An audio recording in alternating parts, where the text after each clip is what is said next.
Hey foodies, welcome to liveloveloverecipes.com.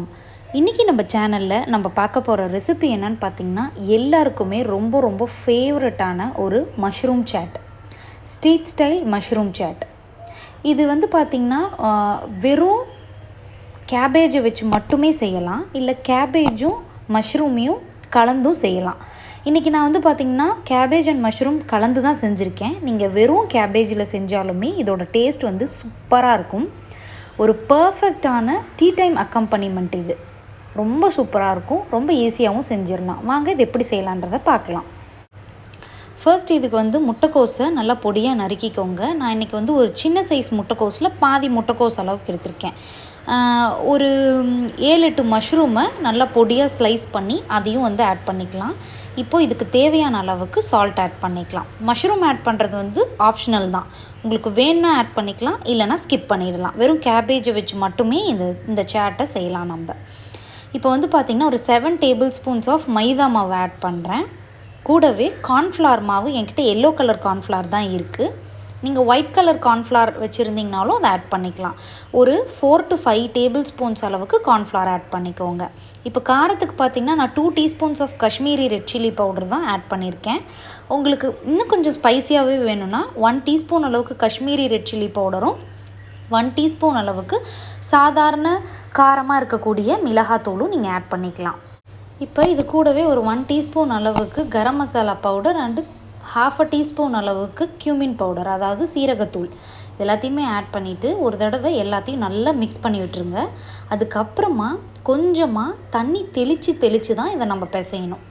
ஏன்னா நிறைய தண்ணி ஊற்றிட்டிங்க அப்படின்னா நல்ல எண்ணெய் குடிக்கும். அது மட்டும் இல்லாமல் எல்லாமே பைண்ட் ஆகி வர்றது ரொம்ப கஷ்டம். அதனால் தெளித்து விட்டு நல்லா வந்து ஒரு போண்டா மாவை விடவே நல்லா திக்கான கன்சிஸ்டன்சியில் இருக்கிற மாதிரி இந்த மாதிரி கன்சிஸ்டன்சியில் பிசைஞ்சு ரெடி பண்ணி எடுத்து வச்சுக்கோங்க.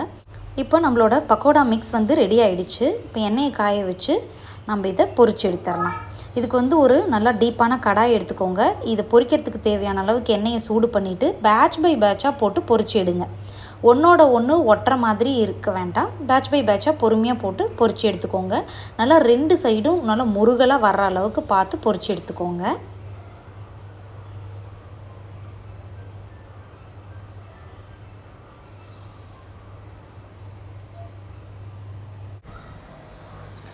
இப்போ நம்மளோட எல்லா பக்கோடாவையும் நம்ம பொரித்து ரெடி பண்ணி எடுத்து வச்சாச்சு.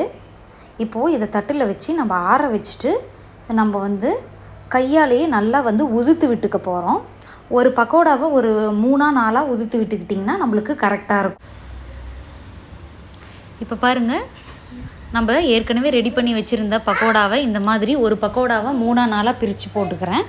இப்படி நம்ம செஞ்சு ரெடி பண்ணி வச்சுக்கிட்டோம் அப்படின்னா நம்ம செய்யும்போது ரொம்ப ஈஸியாக இதை அப்படியே எடுத்து போட்டு கலந்துடலாம். அதனால தான் கொஞ்சம் பீசஸை சின்னதாகவே எடுத்து வச்சுக்கோங்க.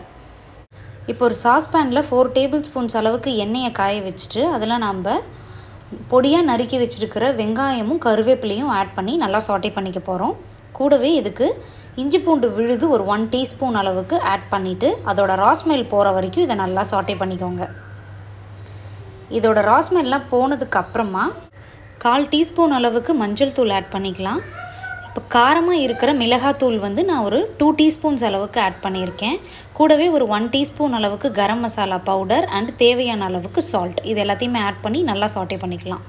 இப்போது இந்த ஸ்பைஸ் பவுடர்ஸ்லேருந்து வர ராஸ்மெல் போகணும், அதே சமயத்தில் இது கரிஞ்சிடக்கூடாது. அதனால் ஒரு லோ மீடியம் ஃப்ளேம்லேயே வச்சு 3 to 4 மினிட்ஸ் குக் பண்ணதுக்கப்புறமா இந்த மாதிரி நம்ம கிட்ட இருக்கிற டொமேட்டோ கெச்சப்பை இதில் ஆட் பண்ணிக்க போகிறோம். ஜஸ்ட் ஒரு 1 to 1.5 டேபிள் ஸ்பூன்ஸ் அளவுக்கு டொமேட்டோ கெச்சப் ஆட் பண்ணிவிட்டு ஒரு 1 டேபிள் ஸ்பூன் அளவுக்கு கார்ன்ஃப்ளவரை ஒரு 1/4 கிளாஸ் அளவுக்கு தண்ணியில் நல்லா கரைச்சி வச்சுருக்கேன். அதை ஆட் பண்ணி எக்ஸ்ட்ராவாக ஒரு 1/4 கிளாஸ் அளவுக்கு தண்ணி ஊற்றி இதை நம்ம கொஞ்சம் நேரம் கொதிக்க விடணும். அதோட ராஸ்மெல்லாம் போயிட்டு ஒரு 3-4 நிமிஷத்துக்கு அப்புறமா இந்த மாதிரி நம்ம ஏற்கனவே செஞ்சு வச்சுருந்த பக்கோடாவை இதில் ஆட் பண்ணிக்க போகிறோம். ஆட் பண்ணிவிட்டு எல்லாமே நல்லா இந்த சாஸில் கோட் ஆகிற அளவுக்கு நம்ம வந்து கலந்து விட்டுறணும். ஃப்ளேமை கம்ப்ளீட்டாக லோ மீடியமில் வச்சு இதை குக் பண்ணுங்கள். இப்போது பார்த்திங்கன்னா நம்மளோட பக்கோடா எல்லாமே மிக்ஸ் ஆகிட்டு நம்ம ஸ்ட்ரீட் ஸ்டைலில் கிடைக்கிற மாதிரி அப்படியே ரெடி ஆகிடுச்சு. பார்த்திங்களா, இப்போ இறக்க போகிறதுக்கு ஒரு 2 மினிட்ஸ் முன்னாடி இந்த மாதிரி பொடியாக நறுக்கி வச்சுருக்கிற கருவேப்பிலையை ஆட் பண்ணி எல்லாத்தையும் ஒரு தடவை நல்லா கலந்து விட்டுட்டு இதை நம்ம இறக்கி வச்சு பரிமாற வேண்டிதான். பரிமாறத்துக்கு முன்னாடி அப்படி லைட்டாக வந்து கட் பண்ணி வச்சுருக்கிற ஆனியனை ஆட் பண்ணி சர்வ் பண்ணிங்க அப்படின்னா சூப்பரான நம்மளோட street style mushroom chaat ready. கண்டிப்பாக இந்த ரெசிபியை நீங்களும் ட்ரை பண்ணி பார்த்துட்டு எப்படி வந்ததுன்றதை கமெண்ட்ஸில் சொல்லுங்கள். இந்த ரெசிபி உங்களுக்கு பிடிச்சிருந்ததுன்னா மறக்காமல் நம்ம சேனலை சப்ஸ்கிரைப் பண்ணுறதோட மட்டும் இல்லாமல் உங்கள் ஃப்ரெண்ட்ஸ் அண்ட் ரிலேட்டிவ்ஸ்க்கும் ஷேர் பண்ணுங்கள். தேங்க்ஸ் ஃபார் வாட்சிங்.